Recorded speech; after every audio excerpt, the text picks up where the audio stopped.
It's playoff time. We're into the second week of the postseason in Kansas and Missouri. Win or go home. Make more plays than your opponent or your season is over. It's also the final edition of Pressbox in 2023. In Kansas, Frontenac, Colgan, and Riverton all host home playoff games. Meanwhile, in Missouri, Joplin, Carthage, McDonald County, and more head on the road trying to keep their seasons alive. Highlights from those games and a whole lot more. It's Fox 14 Press Box, and it starts right now. You're watching Fox 14's Press Box, sponsored by Missouri Southern State University, Matco Builders, Roper Kia, and Kramer's Quality Meats of Grove. Hey, and welcome into Fox 14 Press Box. I'm John Dales. That's Brock Baldridge.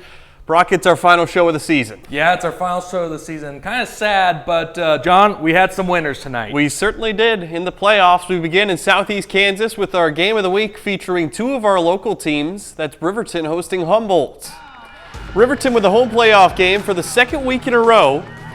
Humboldt comes in looking for a road victory and a spot in sectionals. First drive of the game, the Cubs take 16 plays to go down the field, ending in this short touchdown run by Cole Mathis. They take a 6-0 lead.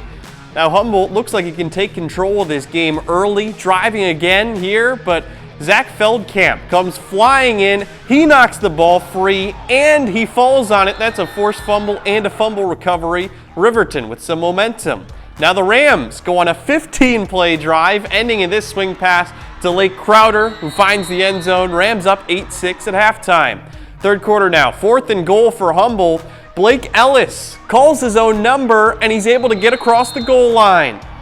That makes it 12-8 Cubs. They recover an onside kick. Another 4th down here, and Ellis goes deep to Logan Page, who makes an incredible one-handed catch that keeps the drive alive. It sets up another QB keeper for Ellis. He scores his second touchdown of the night. Humboldt hangs on to win 24-14. The Cubs are regional champions. And now we go from the top-seeded team in Class 2 to the top-seeded team in Class 1. Yeah, the Colgan Panthers, they've been a heavyweight this season. Not too many tough games for them, but they go against a tough Jayhawk Lynn team who is 8-1 entering this matchup. Well, the Colgan Panthers, they just keep rolling on. Another blowout tonight. The Panthers win 63-6. Clayton Adamson opened the scoring punt, returned for a touchdown in this game. So Colgan now, they will move on to the next round. And John, that's another big win for the Colgan Panthers as they move on. Well, we've talked about our top teams in the Class 1 and Class 2. Now we head over to Class 3, one of the top seeded teams there. Yeah, Frontenac, they haven't lost a game since week 1 against Colgan. The Raiders are at home tonight against Burlington. Frontenac taking on Burlington. Defense is the name of the game. Peyton McDonald forces a fumble here. He has the big hit. Raiders are going to come up with it. Already leading 15-6 at that point. Now Burlington trying to move the ball, but to no avail. Runner swallowed up by Raiders for no gain. That Raider defense still hounding the Wildcats. A black cloud of jerseys swarm and push out Zane Hoback as he tries to bounce outside. Then Peyton McDonald, we saw what he could do on defense. How about him a tailback, showing off the speed and the strength, bouncing off tackles. Finally, a bunch of Cats bring him down short of the end zone. Frontenac goes on to win a very close one, 15-12 the final score. Raiders move on to sectionals. Elsewhere in Class 3A, Parsons Vikings go on the road to take down the Prairie View Buffaloes 50-22. The Vikings win as they win the regional game, and they will advance next week to face Topeka Hayden for sectionals. Meanwhile, Chanute comes up just short. They lose to Tonganoxie 28-21. Their season comes to an end. That's going to bring us to our first break. When we come back, we're going to head over to the Missouri side, starting with a Class 6A battle between the Kickapoo Chiefs and the Joplin Eagles.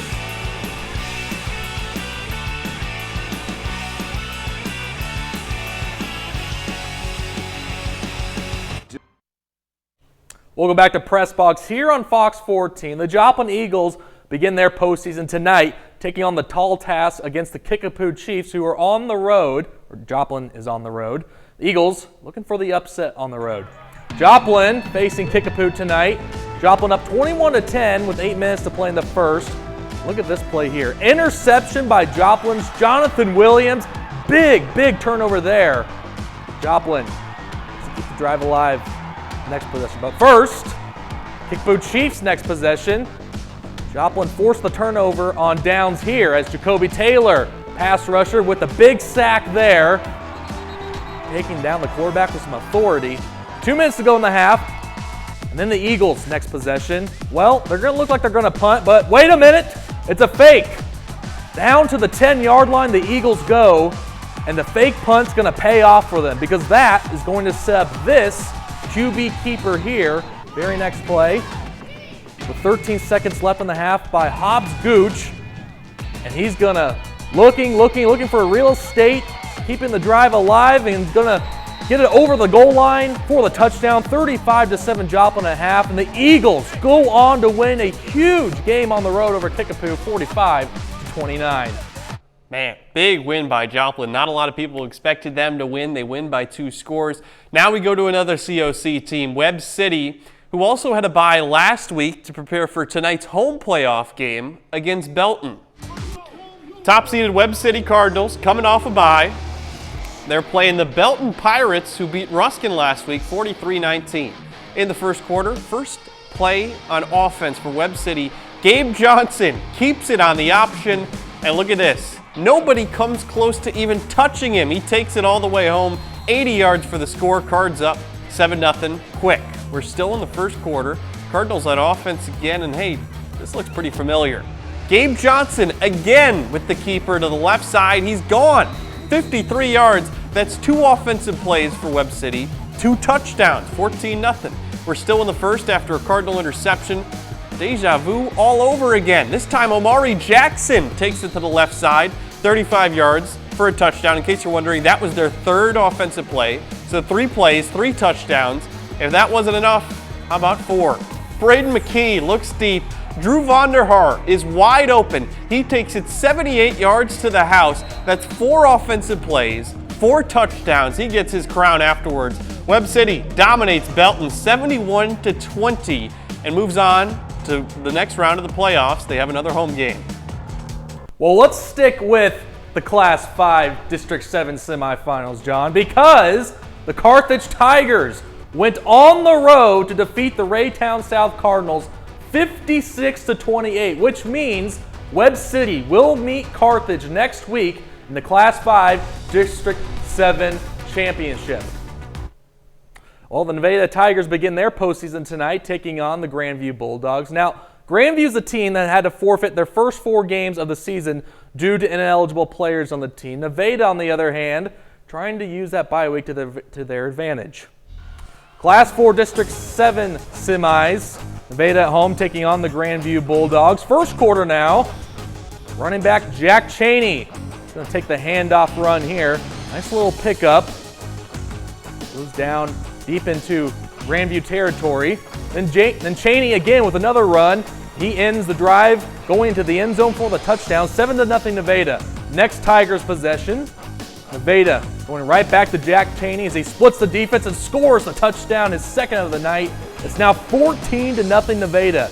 So Grandview now with the ball. The Bulldogs are on the move and they are knocking on the door of the end zone. But wait a minute, the ball pops out into the end zone and Henry Campbell of Nevada is there for the recovery and it's a touchback. Tigers get the ball back. Next possession for Nevada, the quarterback, Kellen Braden, calls his own number, dives across the goal line to score the touchdown. It's now 21-0 Nevada. But wait, there's more from the Tigers still. Next Bulldog possession. Dave Franklin throws over the middle. It's tipped and intercepted by the big man, Kellen Ast. Tigers take over. Very next offensive play, Kellen Braden goes to Jack Cheney, who is wide open for the catch and the touchdown. The hat trick for Cheney as he scores his 3rd touchdown of the night. Nevada rolls on to beat Grandview 43-0. Well, now we look at the final score between Carl Junction and Harrisonville in District 7, and look at this, an upset. Carl Junction takes down Harrisonville 17-7. This was a 1-8 team. Now they're playing for a district title next week. And now let's move over to the Missouri High School Class 4 District 6 semifinals. The McDonald County Mustangs. Another big win tonight here in the 4 stakes. McDonald County wins by 2 points, 35-33. The Mustangs move on to face Bolivar in the Class 4 District 6 Championship. Congrats to them. Another break here on Fox Pressbox. When we return, we bring you the highlights of the second meeting between Reed Spring and Mount Vernon in the past 2 weeks. Hey, welcome back to Pressbox on Fox 14 as we continue going across the playoffs in Southwest Missouri. Maybe you've noticed a lot of our teams have been winning tonight as we go to Class 3 District 6. Mount Vernon trying to continue that trend as the Mountaineers host a district semifinal a week after blowing out Hollister in the quarterfinals. Mount Vernon ready to take on Reed Spring this evening. Wolves would get the ball first but get picked off. Mount Vernon on offense now. Gavin Johnston drops back. He finds Jarrett Zerby, who would have no problem getting past the defense. 7-0 Mountaineers. We'd hear a whole lot more from him as this one goes on. Mount Vernon with the ball after Reed Spring's punt. Gavin Johnston trying to find an open receiver, but he's picked off. Zach Preston with a brief return for Reed Spring. Ensuing possession, second quarter, that's James Dowdy in the end zone for a touchdown. We're knotted up at 7. Mountaineers now moving down the field. Johnston goes back to Derby. Again with the nice moves after the catch. He finds the end zone for the second time tonight. 14-7 Mount Vernon. We go ahead to the Wolves now, back on offense, going for it on fourth down. Throw out to the left side. Preston can't make the catch this time, incomplete. Mountaineers take over with the ball once again. Here's Braden Dodson, who takes the handoff and rumbles down the field to the 22-yard line. 13 seconds left in the half. Johnson goes to Zerby again. That's his third touchdown of the first half. 24-7 at that point.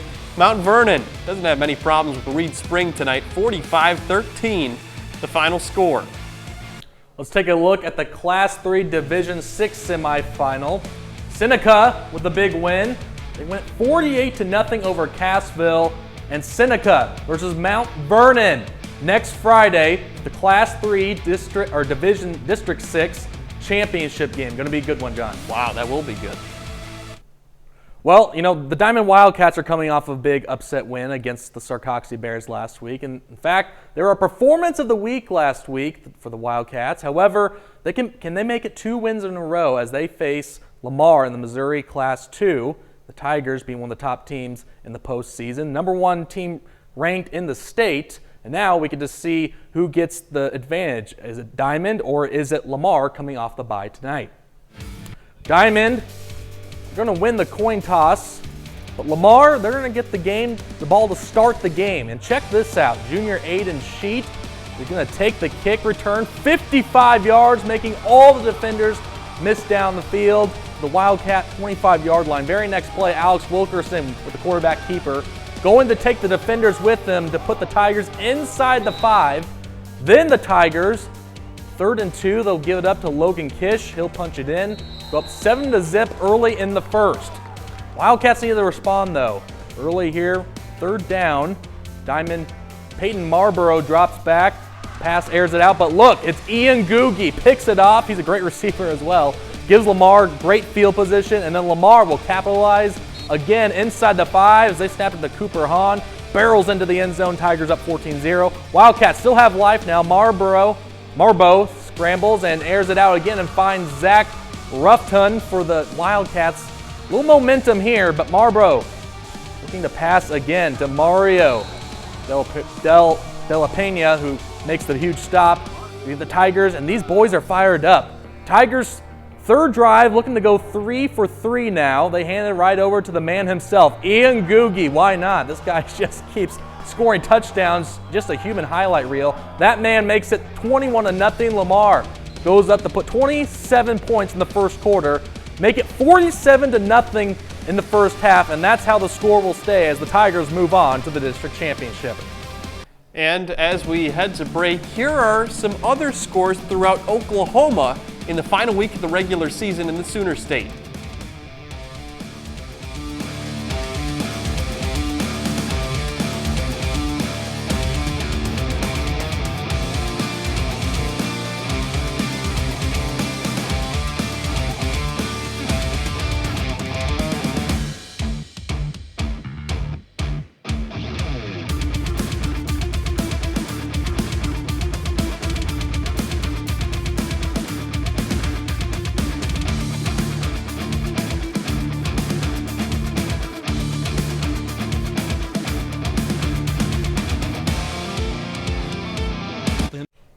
We're back here on Fox 14 Pressbox, finishing out our playoff highlights in Missouri with an 8-man battle between Liberal and College Heights.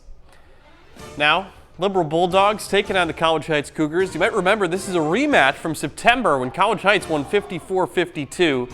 Starting things out with Logan Decker hitting Cannon Miller. Nice run after the catch. Miller takes the handoff then.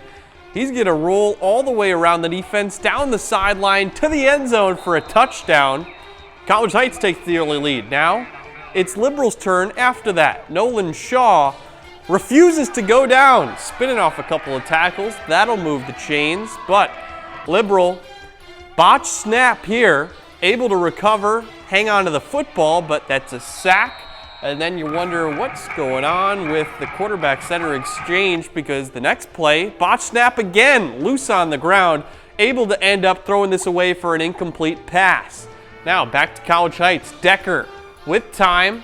He throws and he hits Caleb Quaid over the middle. Nice gain. Then Decker says, you know what, I'm just going to take this myself. QB keeper into the end zone for 6, 12-0 College Heights at that point. Ensuing kickoff, Liberal, the return man, Ben Digman. That's a lot of green grass in front of him. He takes it all the way to the house for a touchdown. Liberal rolls after that, 44-28. Liberal avenges its regular season loss and it moves on to a district championship. A whole lot of points scored as always in 8-man football, but we had a lot of points scored on a Thursday night in Quapaw. Yeah, we did. The Quapaw Wildcats, they wrap up their final game of the regular season at home versus Holbert. Quapaw at home for senior night as the players and parents were honored before the game. Wildcats are taking on the Holbert Riders. First drive of the game now for Quapaw.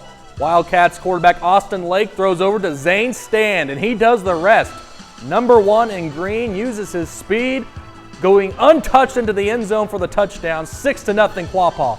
Next Wildcat possession, Kyle Forbis, the handoff on the move. He's going to be able to keep his feet inbounds here, crosses the goal line, and he's in for the touchdown. Wildcats go up 14-0. Holbert didn't have much luck on offense on Thursday night, and here's one of the reasons why. Zane Stand playing offense and defense there as he jars the ball loose with a hit, and Colton Neal recovers the fumble for Quapaw. And now the Wildcats have the football again. 4th and long, Austin Lake running out of real estate, just trying to throw it up for grabs here. Rainbow pass, and it's caught by Zane Stand. This guy can do it all. Touchdown, Wildcats, Quapaw. Goes up 22-0. Later in the game, Wildcats lead 29-0. Ethan Ellis throws over the middle, and it's intercepted by Colton Neal. Another turnover for the Wildcats, which leads to this play. The running back Will Miller takes the handoff. He's going to stay in bounds here. He's going to make a man miss. Whoop!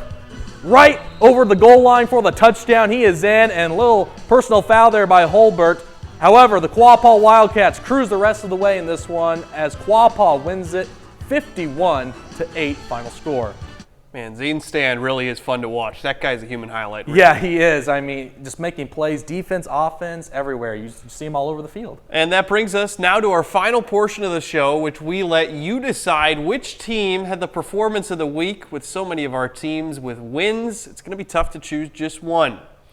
We start first with Webb City. The Cardinals dominate Belton from the first snap, scored 4 touchdowns on their first 4 offensive snaps. They win 71-20 to advance to the district title game next week. Well, your next option is the winner of our game of the week. That's the Humboldt Cubs. They come back from a halftime deficit to knock off the Riverton Rams 24-14 on the road. And our third option, we go back to Missouri and we go to Joplin. The Eagles go on the road to Kickapoo and they pound the Chiefs. Not everyone expected the Eagles to win. They do so comfortably, winning 45-29. 3 good options. Well, that's all the time we have for you on this fall on Fox 14 Pressbox. Thanks all of you for tuning in.